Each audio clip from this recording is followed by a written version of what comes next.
Mike, they're on their way.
All right, good afternoon. Welcome back to the 2025 SEC Baseball Tournament Game 5 postgame press conference. We're joined by Alabama Crimson Tide, represented by head coach Rob Vaughn, along with center fielder Richie Bonamolo Jr. In a moment, Coach will give an opening statement, and then we'll take questions directed to Richie only, please.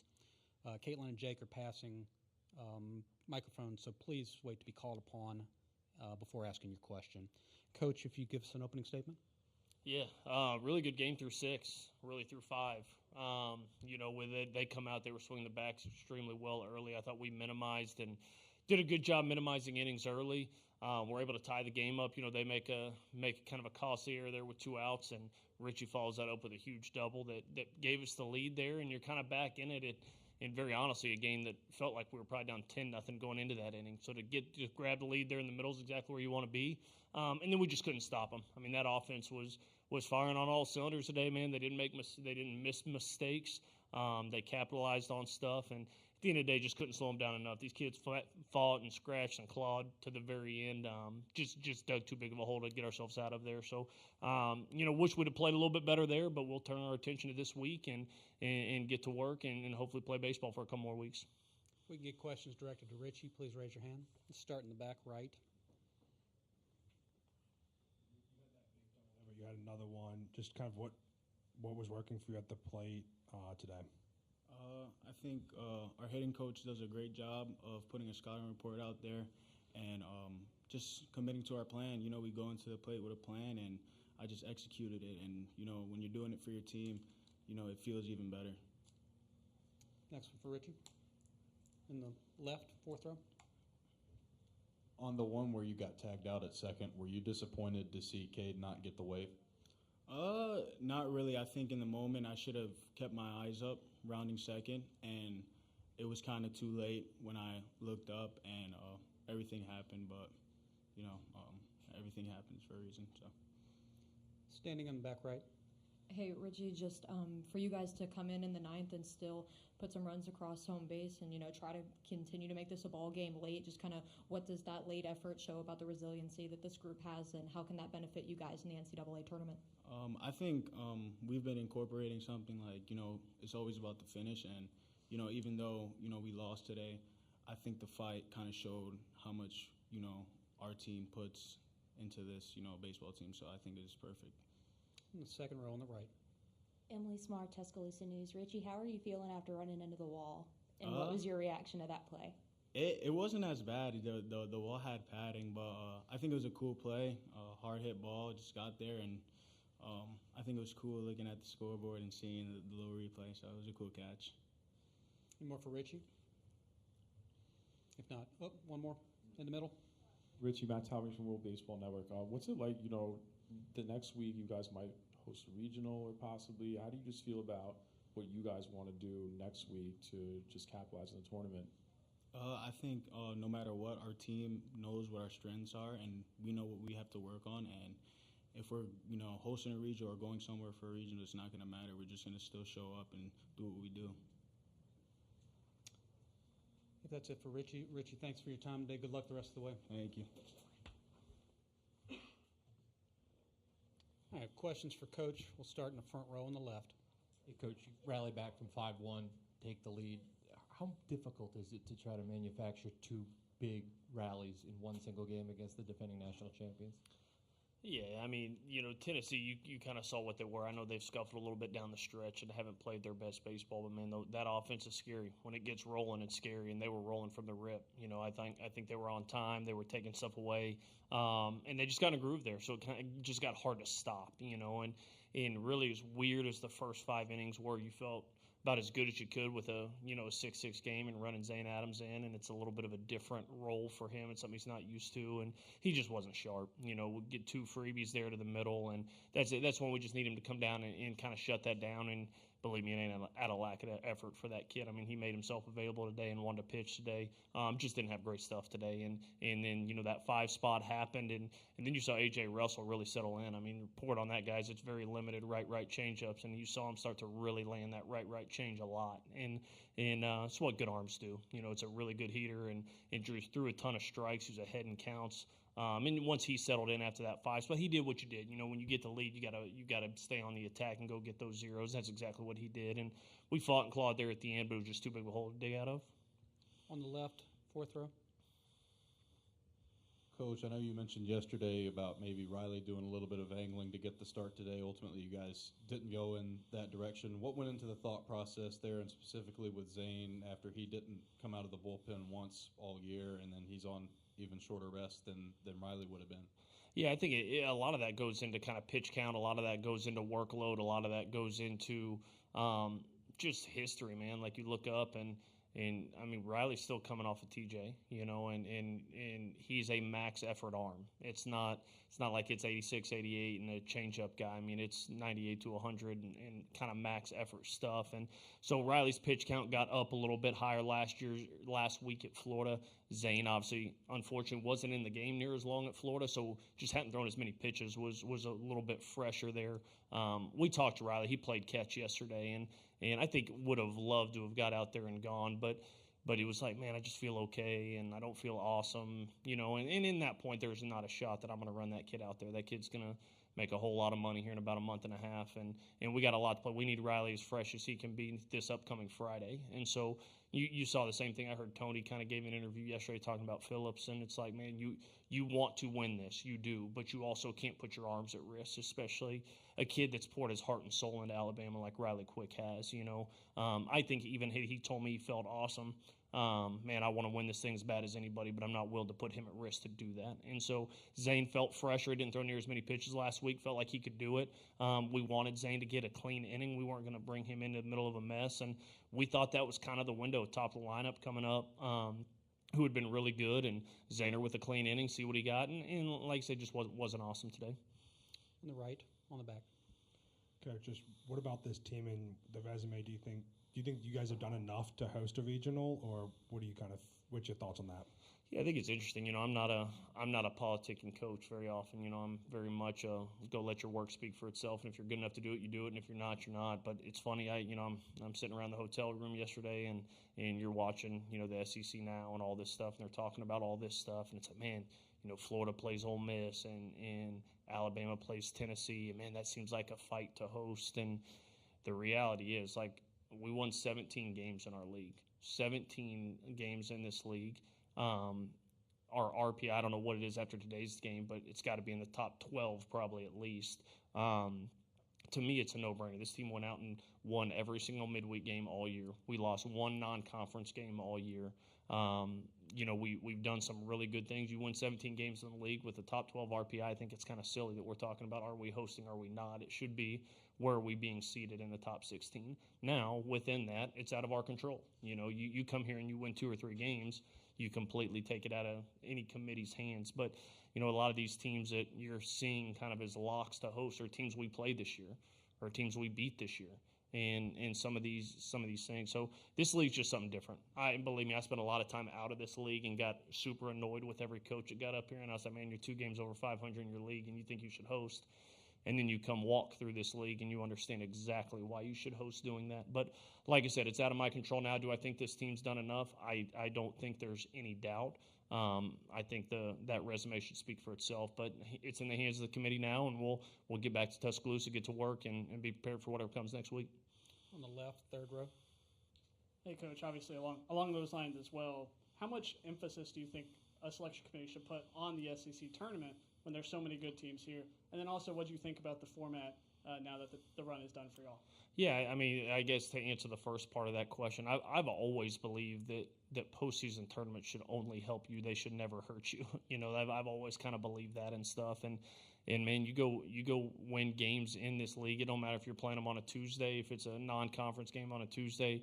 I mean, it's just a whole different animal. It is, and it's hard to explain it. And I understand the coaches that get really frustrated from other leagues when they hear us sit up here and talk about that.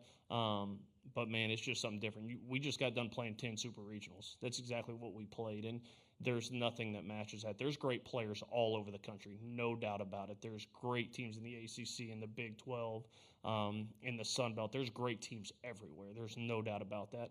But there is nothing, not even close to comparing to walking through 10 straight weeks in this league, because you better learn how to take a punch. You better learn how to be resilient. You better learn how to show up every day. And our kids have done that. They've done that. And shoot, we lost 1 game all year outside of conference play. Like, that tells you how strong this league is. And then I think as far as the tournament goes, it's hard. Like, it's something that we as coaches felt like we had to do. Open it up when you add 2 regional caliber teams in Oklahoma and Texas. You feel like you have to kind of make an adjustment to the tournament because there's a heck of a lot more than 12 NCAA teams in this league. But at the same time, like, man, this tournament was like, this is the one when I was sitting in Omaha, Nebraska at the Big Ten tournament, I would finish my game and rush back to the hotel so I could watch the SEC tournament. It was awesome. Like, it was an awesome format. It was a bear to get through, but just such a cool format. So like it or not, that's just kind of the hand we were dealt and what we felt like we needed to do. And I think it's going to be a good thing for the league. First row on the right. We'll start there. Harrison Fan, SEC Unfiltered. Coach, how do you kind of go about preparing, from here until next week? And, well, like you said, not having the cards in your hand, but feeling you guys have done enough. What does that kind of look like from a preparation aspect and a mindset kind of to the team and the players and kind of how they approach the week? Yeah, I mean, we'll have about 10 days till our next game, whether that's at home or whether that's on the road. We got about 10 days. So for me, we'll get home tonight. We'll go back to the hotel, shower, get packed up, and we're only an hour from here. We'll get back to Tuscaloosa tonight, get some rest, and we'll talk as a staff. More than likely, give the boys a day tomorrow. Just let them get their bodies underneath them, let them rest. And then we gotta do some things to simulate some stuff. Riley Quick will need to throw kind of whether it's live hitters, whether it's extended bullpen, whatever that is. We'll do some stuff this weekend. And to me, just get these bodies fresh. At the end of it, whatever comes next, it's how do we play next weekend? Can we get as fresh as possible, as sharp as possible for next weekend? And so we'll sit down as a staff and put that together. We'll find out, I guess, on Sunday if people are coming to us or whether we're heading somewhere. And then we'll see Monday morning what that looks like, and we'll go to work. 2 more, starting right here. Saw this Tennessee team without A.J. Russell fresh back in March. Now you saw them with him. How does adding a guy like that this time of year change a team's profile, and how different did it look for their pitching staff with him involved? That's just a really darn good team. I mean, Marcus Phillips was a big leaguer there for 3 innings there. I was like, man, Tony, you said he's going to be up on a pitch count, man. Let's get him out of there. Like, he's thrown enough. It was 98 to 99 with just plus stuff, all strikes. He was really, really good. And then you have Russell, and the impressive thing about him, I thought, is how he did it. He came in, and we kind of blitzed him there early. Richie with a huge 2-out double, scored some runs there, and then he made the adjustment. He was able to start landing that right changeup a lot, and that makes 97 from that slot play a heck of a lot better. So you got to credit him on how he did that. Tony Vitello is one of the best coaches in the country, man. He does such a good job with these guys, and they've had their struggles the last few weeks, and just like for everybody, once you get to Hoover, it's kind of a reset, and it doesn't matter whether you've won your last 20 or lost your last 20. Everybody's here, and it's a clean slate, and they came out and played a really good brand of baseball today. Last one in the second row. Skip, how do you feel about Neil's preparation for today, and also working through the 8 relievers that were in dealt after Finateri was pulled? How do you feel that Neil's preparation has been, pretty much everything since the fall? Yeah, Brady's been great for us, man, and he's just continued to get better. Like I said, Brady had a tough start to the year. Didn't play great down the stretch. I thought was coming out trying to get 10 hits every at bat after a rough start, and frankly, Will Plattner was playing really, really good, and Platt kind of won the job a little bit and was playing a really good brand of baseball, and then fractured his hand at Auburn, and that kind of gave Brady a reset. I think when I saw Brady come back after kind of being out for a few weeks, you saw him come back just kind of with a new lease on it and play a lot freer, and he's had some huge hits for us. He's done a great job behind the plate. He's as good of a catch and throw guy as I've been around. Super athlete back there, can play a ton of positions on the field. So Brady's been great for us, and we're going to need both those guys down the stretch. Just Plattner's getting back. He's probably not at 100%. He'll tell you he is. He ain't back quite there yet, but both of those guys are going to be really needed down the stretch here because they're two of our, Platt's one of our toughest kids we got. So it'll be good to get him back and involved in these things, and Brady's doing a good job with that staff. All right, Coach, we appreciate your time. Good luck the rest of the week. Appreciate it.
All right.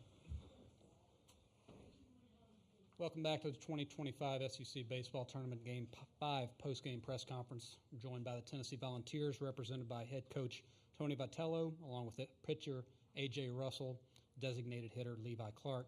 In a moment, Coach will give an opening statement, and we'll take questions just for A.J. and Levi first, and then we'll let them go. There's microphones that are passing around the room. Please wait till you're acknowledged to ask your question with the microphone. Coach, if you give us an opening statement. Yeah, as you saw there at the end, we know Coach Vaughn well for a lot of different reasons. It's a battle every time you play one of his teams. Obviously, this is cutthroat single elimination too, so it's always going to be a challenge to get the final out of the game for either team. But our guys the energy and the vibe was good all day long, even after we made some mistakes. Obviously, we made a bunch. There's a couple that stand out more than others. But if you're watching the game as a coach, or probably as a Vol fan too, you saw a bunch. But the way our guys reacted and handled those mistakes was better than we've done in the past. And I think it was a key to victory, among other things. But, I know the end wasn't what you'd paint if it was a picture or a Picasso. But I'm just telling you, we get enough criticism, so I'll be criticized for this one too. But I'm telling you, it was better. We got to get Krenzel in that game. We've got a couple other freshmen. Stone Lawless got in there. Didn't necessarily get it done, hit the ball hard. Colby out there on defense, Jay. To be able to get some of those guys in this setting is key because this is a big deal, as you saw with the fan base and everybody else. So good vibes by our guys. Rambling on, but the one last thing I'll say is unselfishness was a key too. A.J. Russell could have moped. He got arguably their best hitter out in a huge situation. We don't help him out, and he kind of laced up a little bit tighter and got after it. Same thing from Arvidsson. He took the ball and got one of the biggest outs of the game and had no complaint. Well, he wanted to stay out there, but hands the ball off to A.J., and same thing out of everybody else. So, all right, we'll take questions directed to the players first, starting the front row on the right. Ben McKee, 24/7 Sports. AJ, that was the mound that you last pitched on before you had Tommy John, and if I believe correctly, that was kind of the moment you realized that something needed to get fixed. What was it like coming back, pitching on the mound? What was kind of going through your head as you were trotting in from the bullpen? Yeah, it was awesome. It was really good to be out there. I think that's kind of something you think about before the game and all that, but once you get on that mound, it's time to compete, and there's no time to be thinking about stuff like that. And I was happy that I was able to settle in after that kind of first half of the inning and have a good outing after that. Staying on the right, first row. Yeah, AJ, those 1, 2, 3 innings, I think 6th and 7th, how big were those just to kind of swing the game and settle things down? And what went so well for you over the course of the outing? Yeah, they were massive. We've been talking a lot just with the pitching coaches about every time the offense scores, we need to start putting up some more zeros. And to be able to do that, it felt really good and gave me some more momentum as the game kind of went on, and also gave our team more momentum. So I'm really happy that I was able to do that and execute. Second row in the middle. AJ, Matt Townley from World Baseball Network. What's it like to have a guy like Phillips that can eat innings efficiently, and just having a catcher like Peebles, working east to west, north to south, the strike zone? How do you feel like you utilize your breaking pitches more efficiently with your command and your catching core? Yeah, Marcus is a dog. I mean, I love him, and he's going to go out there and give us everything he's got every time. And I'm more than confident of him to be able to go out there and get the job done. And then with Peebs, it's been really good. Me and him have kind of been working through things, working on the changeup, working on the slider, kind of how to set up or where my focal point or where I'm looking at. Just kind of little cues to kind of help me. So, I mean, Peebs knows the game more than just about anybody here, and maybe besides the coaches, but it's great to have him back there, and it's really fun to throw to him. All right next to him in the middle. Ryan Shumper, Rocky Top Insider. AJ, Coach Vaughn said was really complimentary your changeup against right-handed batters. How much did you throw that kind of in comparison to what you usually have this year, and how important was that to your success? Yeah, I threw that way more than I normally do. I used to never throw it, and it's kind of something that's new, and gaining more confidence the more I get out there and the more I throw it, and it was really a big deal to my success today. So. Yeah, during that rehab, man. Yeah. Threw a ton. On the left side of the room, third row.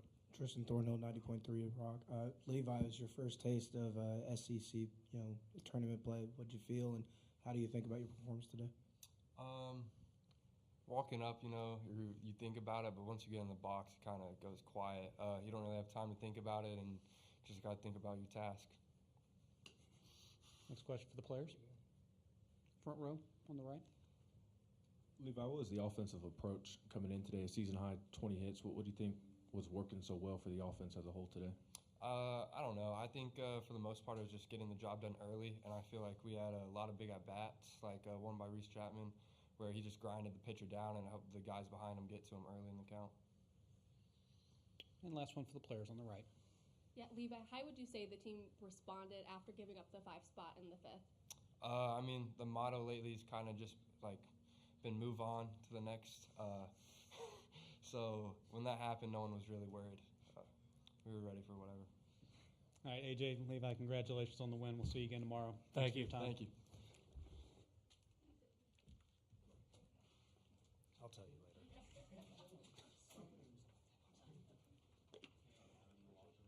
All right, questions for Coach, if you please raise your hand.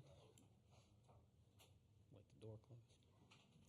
All right, starting on the right side, first row. Ben McKee, 24/7 Sports. Tony, just what do you think about your team's response to after the 5th inning and Dean's error to not allow things to continue to spiral and kind of instead put the foot on the pedal even more? I thought it was incredible. That's that's not good. It's a punch in the gut. It was a little bit of a miscue, but even the older guys, they're still young, other than Hunter Ensley. So again, you're going to make mistakes, but I think the way we've handled mistakes, there's been some overreaction from a variety of sources. And over the course of the season, especially in this league, there's so many ups and downs. So that's the one thing this league will prepare you for, why the league has done so well once the NCAA postseason starts. Here, we're kind of all still beating up on each other. You better learn to take a punch. And I think this team has slowly gotten better as the season's gone on. We do have some older pieces. It's a little top-heavy if you're going by age, but Marcus Phillips is kind of parallel to how this team is. There's been progress in a bunch of different areas. And it is late in the year, and there is still more to make progress. But for now, we're the group we are. It's a fun group to hang around. They seem to all have each other's back. And they're crazy if they don't enjoy this environment here. It's pretty special. All right, on the left side, third row. Coach Shari talked about the 20 hits. I think 16 of them were singles, though, and it felt like a majority of those were just straight back up the middle.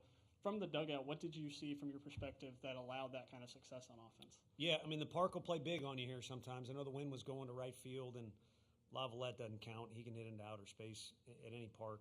But, that might be kind of what you got to do here. And we don't bunt that often, but we really executed. Manny did a great job with the bunt. It ended up helping us a bunch.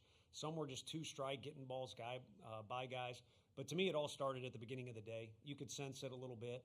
And I'll be honest, we've had days like that where if you mic'd up our coach's locker room, it's like, man, don't say it too loud, but this is a good deal.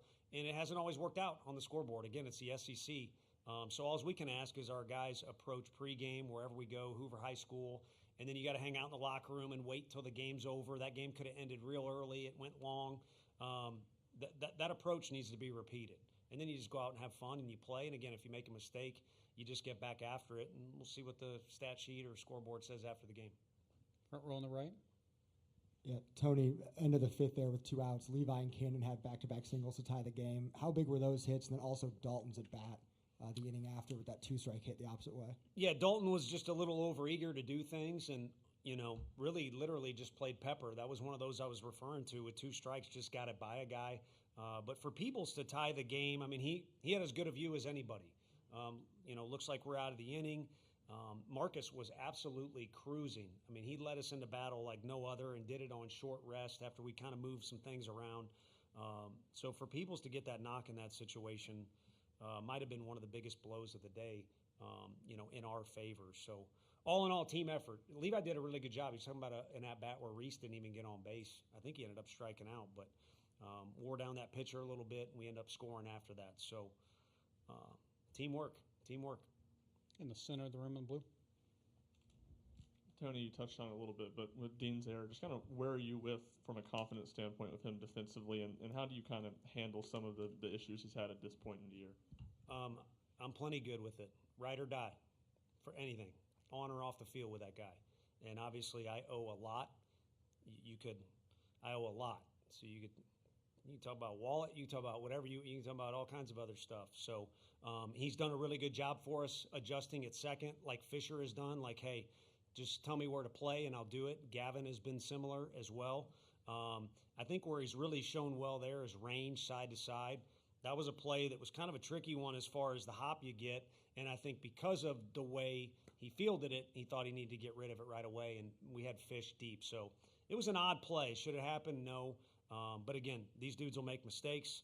And if I'm not mistaken, to use that word too much, he had a pretty big knock for us later in the game too. So when you do mess up, whether it's him or anybody else, you can't pout. You can't wear it on your sleeve. If anything, you relax and just play, or maybe it adds to the determination you got. So I'm looking at these names on here, and Stone could have ended the game. I'm good with that guy till Kingdom Come. So same with the rest of these names that are on this list. I was happy Marcus got to take the ball for us today too. In the back right. Harrison Fan, SEC Unfiltered. Coach, how symbolic was just today's game and kind of the style in which it was, with the giving up the big inning and then coming back and responding so quickly in that, and then kind of pounding it on, keeping your foot on, the gas, everything of what the postseason means to be kind of a fresh season, a fresh start, and especially right after kind of some more struggles late in the season than how the beginning of the season went. Yeah, opening day is so great. I mean, Game 7 of the World Series in MLB baseball is probably better, but everyone loves opening day about this game so much, and part of it is that clean slate, that fresh start. I talked about painting a picture earlier. You can kind of paint that blank canvas however you want, but it's not going to be real pretty, especially in playoff time. So I think it's important for our guys to have a little confidence boost and a feel good after this, but it's also important that they kind of learn the lesson that you just move on and you keep playing ball, because I'm not reading it, and you guys are, especially our local guys, have worked their butt off, but I'm sure at some point I've been asked, shot yourself in the foot, or you made a mistake, or I got news for you, it's college baseball. Anyone who loses probably shot themselves in the foot at some point. Maybe they walked a guy or whatever, unless you got one of the best games or an ESPN Classic. So, again, whenever it happens, you need to get closer together as a team, and you just got to play ball. Second row on the left.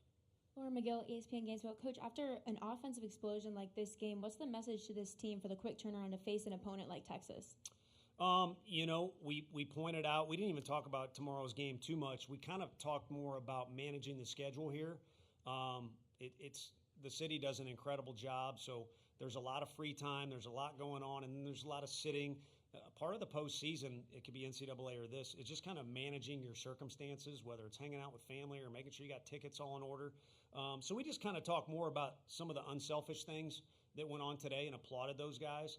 and then really just talked about having your affairs in order so that you're ready to rock and roll whenever you play. Because here, whether it's lightning or extra innings or rain, you really don't know when you're going to play. And I've been a part of teams where you play at 1, 2:30 in the morning. On the right side, last one. Towards the end of the regular season, you mentioned relying on guys like Hunter Ensley, especially when it comes to the plate presence. But how much has a guy like Andrew Fisher been a calming presence for this team, or just been a really good teammate for the rest of the guys on the team? He's always got something to say. He's from Jersey. And it's funny, sometimes it might be overkill or might not even be the right time. But it's not going to be because he doesn't want the team to win and he's not trying to be a good leader.